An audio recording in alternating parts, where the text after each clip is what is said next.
This is your World War III update. How many times have you heard me say that on this channel? I'm sure it's lost all meaning for some people. I've been doing YouTube for about 11 long years, and I can tell you beyond a shadow of a doubt, with the highest degree of confidence, we're at the terminus. I have never had such a bad feeling about what's about to happen than what I do right now. That feeling, of course, is informed by facts, for the record, that we'll talk about in just a moment.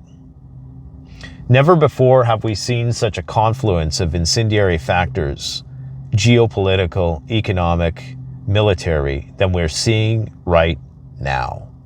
And it is truly stupefying. I don't even know how to begin the video. All I can say is, if you find yourself in the close proximity of a grocery store this weekend, don't be afraid to top off that grocery cart just a little bit more. What is it going to hurt to round out your pantry just a little bit? The worst that happens is you don't have to go to the grocery store for another week, if it's within your means to do so, of course. Because I have a really bad feeling about what's about to go down. What I'm about to tell you could potentially ensure that I'm on whatever list I'm not already on, okay? I have some contacts, I know some people, and I can tell you that I have a sneaking suspicion that NATO's communications have been compromised severely, and that this is part of the reason why you're seeing the convergence of every one-star and above general of the U.S. military near Washington, D.C. in the coming days ahead. And that is just but one of a myriad of data points that is signaling major escalation ahead. Now, I suspect that the reason why they're holding this meeting, contrary to the press release today that is circling around that suggests that this is some warrior ethos pep rally. Look, you do not take such an enormous military risk by placing all of your upper level of command in one place. I mean, you wouldn't put 6 of these guys on a plane together, much less put them all in the same place. That is far too enticing an offer to our enemies to take out the entire chain of command in one fell swoop and to have the entire U.S. Armed Forces being run by skeleton crews and deputies. No, you're not doing this for a warrior ethos pep rally. That's the cover story. These guys are going to have some kind of air-gapped meeting about what's about to go down. And even if they aren't, which in the off chance that they aren't, in the 1% chance that that's not what's going on here, that's how it's going to be perceived by our adversaries. And that, of course, has its share of potential negative outcomes and consequences. Let us just recap what has happened in the past week and what's about to converge. Never mind the cherry on top of all of this is that the US government might shut down next Tuesday at midnight on the same day that all these guys are going to be at Quantico, which is just not too far from Washington, okay? Putin and Lukashenko just had a 5-hour-long meeting. A 5-hour-long meeting. Last week, Hegseth notifies the press that you are not permitted to disclose any information unless it's been thoroughly vetted and approved by the Pentagon, even if it is unclassified and open source intelligence. You cannot communicate that to the population. Total lockdown. I have contacts that tell me a lot of the contracts that the military is getting nowadays are far more stringent in nature in terms of the potential consequences they carry should those NDAs be violated. They're very serious and they're keeping very tight-lipped about what's developing behind the scenes. This meeting, this emergency military meeting, is unprecedented in all of history. I have never found any instance where, and you can go and you can search, you'll never find any instance where the entire upper general staff will be taken away from their duties for an hour of warrior ethos indoctrination. That's bullshit. If you believe that,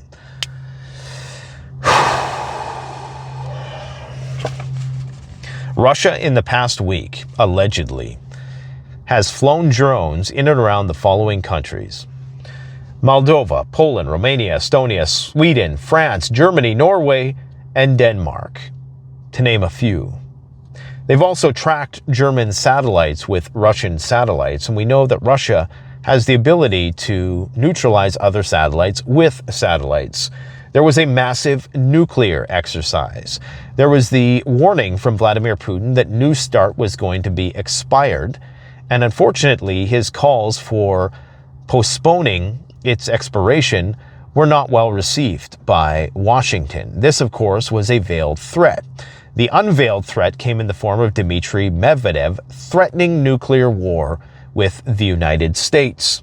This is out of the ordinary, considering he had reined it in recently, I'm sure at the advice of Vladimir Putin himself. After that exchange with Donald Trump a few months ago, where it kind of got a little hot and heated, I'm pretty sure the Kremlin told Medvedev that you need to rein this in a little bit because we need to keep this diplomatic facade going on as long as possible.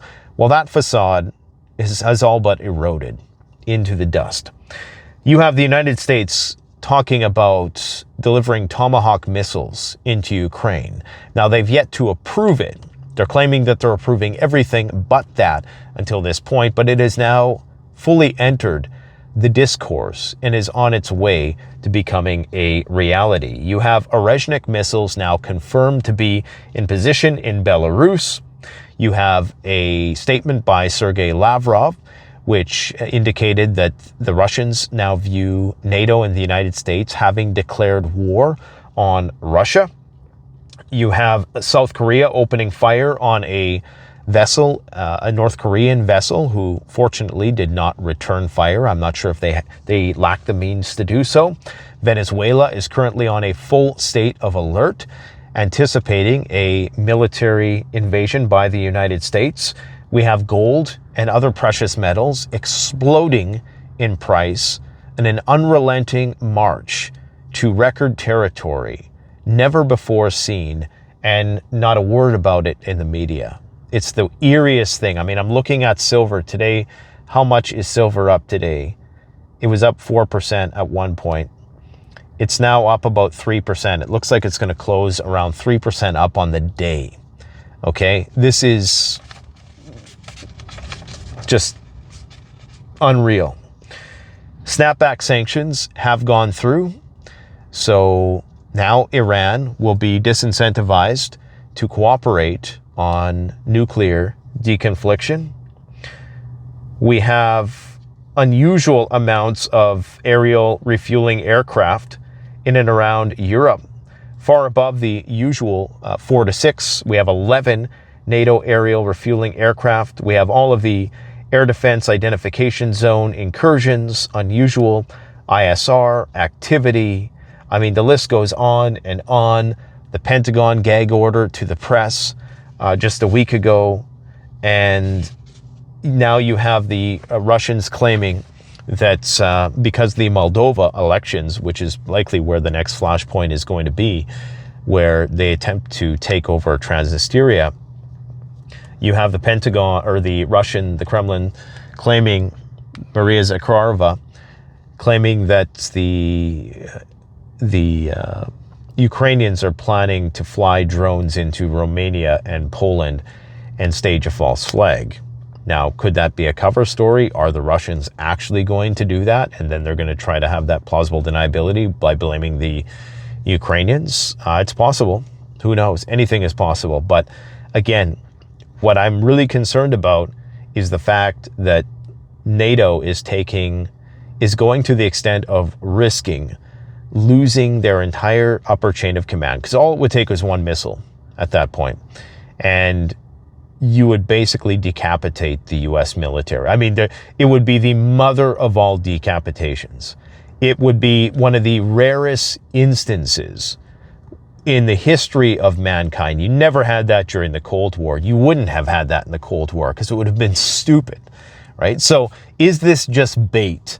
There's only 3 major reasons, justifiable reasons, and one of them really isn't that justifiable, why they would assemble in such a haphazard way. The only thing I can really think of is that their communications is actually compromised. Their cipher has been made, and the Russians can decode their messages. Now, if it is true that the Russians have cracked the code, so to speak, or the Chinese, you wouldn't expect them to let on that they had, because of course that's just too valuable of information. In fact, I don't think the Russians wouldn't let on that they knew up until the last minute. They would take enormous amounts of hits and make enormous sacrifices so not to give away the fact that they were able to listen in. But we've long suspected that Vladimir Putin has always seemed to be a step ahead of the West in a lot of the ways. And he always seems to be way too composed in light of the circumstances, in light of the optical defeats that we see day after day with Russia taking hits at their oil refineries, their pipelines, their ammunition depots, just everywhere, day after day, hit after hit. How is it that this guy can be so composed? Well, is it because he knows what we're going to do next? I mean, you really got to think about that, okay? Think about this. Why else would you risk having an air-gapped meeting where you could communicate in very simple terms, easy to remember terms, and get everybody synchronized for what's about to go down? Because you might think that your communication channel, or even if the Russians haven't infiltrated and don't have a beat on what we're going to do next and haven't cracked the code, the fact that you're meeting means that whatever you're about to talk about is of such clandestine importance that you're willing to take this immense risk. A pep rally, warrior ethos, you don't need all the generals in one place. You could do that virtually, and it would likely have the same effect. It just, the juice ain't worth the squeeze, no matter how you slice it. So, of course, they're going to come out with this cover story. And what is Trump doing today? He's playing the fiddle, just like Nero. He's at a football game. Of course, everything is fine. And this is what you're going to see in the run-up to Day X. Everything is about to converge. I mean, if shit hit the fan happen next week, I'm talking nukes fly. In hindsight, historians would look back, if there were any history to report or paper to write it on, they would say, oh yeah, every single box was checked. Everything. The markets at all-time highs, civil unrest, you have military in the streets ready to go, precious metals were exploding, there's all these interceptions and cross-border incursions and military buildup, nuclear weapons development. It's all there. There really is very few boxes. The only box I think is left to be checked is NATO shooting down a Russian plane. And that's the straw that probably breaks the camel's back.